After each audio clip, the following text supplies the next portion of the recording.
तो पिला माने आपणक पई एक नुआ नियुक्ति सुजोग आसी जाइछि जोटा कि ओडिशा सरकार अधीन रे प्रयास स्कीम माध्यम रे आपणक पई नियुक्ति सुजोग आसी जाइछि। तो यह केवल एससी एसटी पिलांग पई अटे। तो यह विषय आम डिटेल डिस्कसन करवा। तो ता पूर्व वीडियो गोटे लाइक करंतु एवं चैनल को नुआ थिले सेबे ही सब्सक्राइब करंतु। तो प्रयास स्कीम माध्यम रे आपणक पई आसी जाइछि नुआ नियुक्ति सुजोग केवल अनुसूचित जाति जनजाति बा एससी एसटी मानक पई यह अटे।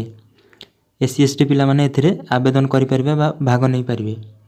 तो यह होछि ओटे प्राइवेट सेक्टर रे आपनकु जॉब मिलिबो।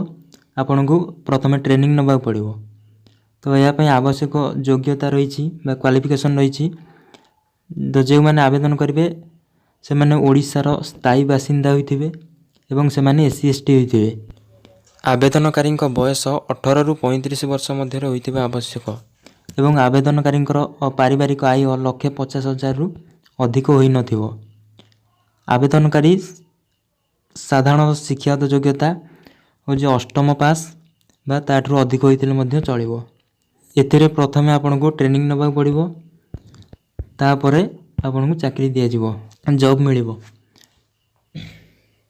तो एथिरे ट्रेनिंग नेबा बेले आपनको किछि टंका मध्य देबाक पड़िबो नै। बिल्कुल फ्री रे आपण ट्रेनिंग नै परिबे एवं आपनको पई रहिबा खाइबा यूनिफॉर्म एवं ट्रेनिंग जो उपकरण गुडी को मागणा रे जोगाई दिया जिवो।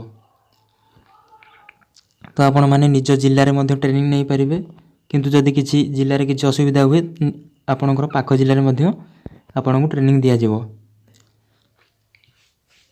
तो एथिरे जो सब्जेक्ट गुडा रहउछि द असिस्टेंट इलेक्ट्रिशियन रहउछि एवं सीएनसी टर्निंग रहउछि, industrial electrician, industrial SMO, machine operator injection moulding, machine operator plastic processing, multi skill technician, repair welder, sewing machine operator, self employed tailor एवं वेल्डिंग असिस्टेंट रो एथिरे training रहउछि।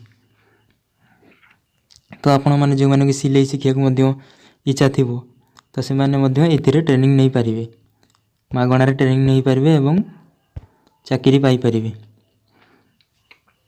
तो आपण एही website को जाके आपण आवेदन करि परिबे बिल्कुल फ्री रे। एवं आवेदन करिया परे आपण मानन को डीडब्ल्यू ऑफिस रे से फॉर्म टा को जाके सबमिट करियो पड़िबो। तो जदि किछि प्रॉब्लम हुए अप्लाई करबा समय रे आपण को एही नंबर माध्यम रे आपण जोगाजोग करि परिबे। तो यह थिला संपूर्ण इन्फॉर्मेशन जोटा कि प्रयास स्कीम माध्यम रे आपण पई नियुक्ति सुजोग जोगाई दिया जाउछि। तो जदि आपण इच्छुक अछंती याकू आवेदन करि परिबे। Thank you.